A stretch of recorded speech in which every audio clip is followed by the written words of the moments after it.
Hello అండి, అందరికీ నమస్తే. మీ అందరికీ మంచి సైడ్ డిష్ రెసిపీ క్యారెట్ పోరియల్ చూపిస్తున్నానండి. ఇది ఎక్కువగా తమిళియన్స్ బాగా ఇష్టంగా సైడ్ డిష్కి వాడుతుంటారు. మనకి చాలా టేస్టీగా ఉంటుంది. ఇది మనకి చారు కానీ, సాంబార్ కానీ, రసం కానీ, మనం చారు లాంటివి మనం పులుసులాగా ఎవ్వి తయారు చేసుకున్న సైడ్ డిష్గా మనకి బాగా ఉపయోగపడుతుంది. మనకి ఉట్టి కూరనే తినాలనిపిస్తుందండి, అంత టేస్టీగా ఉంటుంది. ఈ క్యారెట్ పొరియల్ ఎలా తయారు చేసుకోవాలో నేను ఇప్పుడు చూపిస్తున్నాను.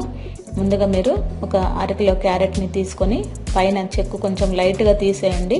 మనకి మంచి కలర్ వస్తుంది, ఎరుపు రంగు చక్కటి కలర్ వస్తుంది అనమాట. ఈ క్యారెట్ వచ్చిన తర్వాత వీటిని మనం శుభ్రంగా కడిగేసి ముక్కలుగా కట్ చేసుకొని ఒక ప్లేట్లోకి సపరేట్గా తీసుకొని పెట్టేసుకోండి.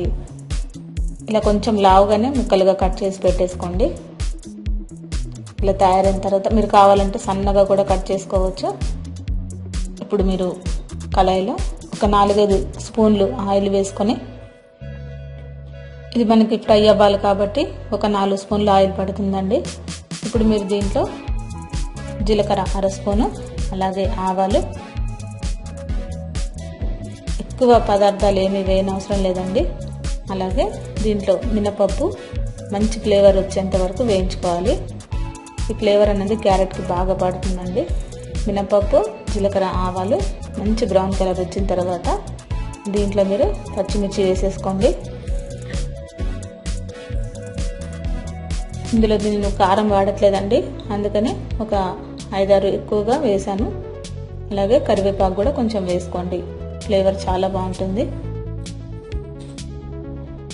ఇవన్నీ వేసిన తర్వాత కొంచెం వేగాలండి. ఇవన్నీ కూడా వేగిన తర్వాత దీంట్లో మీరు తగినంత పసుపు, అలాగే ఇంగువ కూడా వేసుకోండి. మెయిన్ ఇంగువ తప్పకుండా వేయాలండి, చాలా బాగుంటుంది. ఫ్లేవర్స్ అన్నీ కూడా క్యారెట్కి పట్టేసి ఇప్పుడు మీరు దీంట్లో ఈ క్యారెట్ ముక్కల్ని వేసి కొంచెం ఫ్రై అవ్వాలండి. ఇవి ఆయిల్లోనే కొంచెం ఫ్రై చేసుకోండి.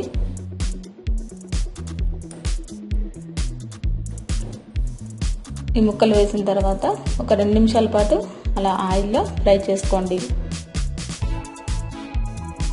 మామూలుగా మీరు స్టవ్ దగ్గరే ఉంటే హై ఫ్లేమ్లో పెట్టి ఫ్రై చేసుకోండి, లేదంటే మీడియం ఫ్లేమ్లో పెట్టి ఒక 2 నిమిషాలు అలా ఉంచేస్తే ఆయిల్లో మనకి ఈ పచ్చివాసన పోయేంత వరకు కొద్దిగా ఫ్రై అవ్వాలి. ఫ్రై అయిన తర్వాత దీన్ని మూత పెట్టేసి అలా ఉంచేయండి. ఇట్లా కొంచెం ఉడికిన తర్వాత దీంట్లో ఒక 1/2 గ్లాసు వాటర్ వేసి ఉడికించండి. క్యారెట్ ముక్కలు మనకి గట్టిగా ఉంటాయి కాబట్టి ఉడకడానికి టైం పడుతుందండి. అందువల్ల మీరు 1/2 గ్లాసు వాటర్ దీంట్లో వేసుకొని మూత పెట్టేసి ఒక 5 నిమిషాలు మీడియం ఫ్లేమ్లో పెట్టి ఉడికించండి. తగినంత ఉప్పు కూడా వేస్తే ఈ క్యారెట్ ముక్కలన్నిటికి కూడా ఉప్పు పడుతుందండి, టేస్ట్ బాగుంటుంది. మీరు మీ టేస్ట్కి తగ్గట్టు కూడా ఉప్పును వేసుకోవచ్చు.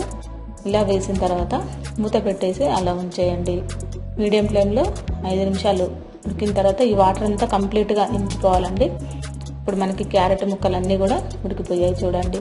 మనకి ఇలా ఆయిల్ మళ్ళీ వచ్చిన తర్వాత ఇప్పుడు దీంట్లో మీరు పచ్చి కొబ్బరి తురుము వేసుకోవాలి. ఇలా పచ్చి కొబ్బరి తురుము వేసిన తర్వాత మనం ఫ్రెష్ కొత్తిమీర కూడా దీంట్లో వేసుకుంటే మనకి ఈ క్యారెట్ పోరియల్ రెడీ అయినట్టే. చూసారు కదా, ఈ విధంగా తయారు చేసుకోవాలి. వేరు వెరైటీగా ఉన్న టేస్ట్ మాత్రం చాలా బాగుంటుంది. ఒకసారి మీరు ట్రై చేయండి. ఇది మనకి రసంలో కానీ, చారులో కానీ, సాంబార్లో కానీ, మనకి ఎలాంటి మీరు పచ్చి పులుసు కానీ తయారు చేసుకున్నా కానీ ఇది మనకి చాలా ఉపయోగపడే డిష్ అండి. క్యారెట్ కూడా చాలా హెల్త్కి మంచిది, కంటికి మంచిది. మీరు ఒకసారి నేను చేసినట్టుగా చేయండి, చాలా టేస్ట్గా ఉంటుంది ఫ్రెండ్స్. అందరూ తప్పకుండా ట్రై చేస్తారని అనుకుంటున్నాను. అలాగే నా రెసిపీ మీకు నచ్చే ఉంటుంది అనుకుంటున్నాను. ఈ రెసిపీ మీకు నచ్చినట్లయితే తప్పకుండా లైక్ చేయండి, షేర్ చేయండి, సబ్స్క్రైబ్ చేయండి. అందరికీ వెరీ థ్యాంక్ యూ అండి.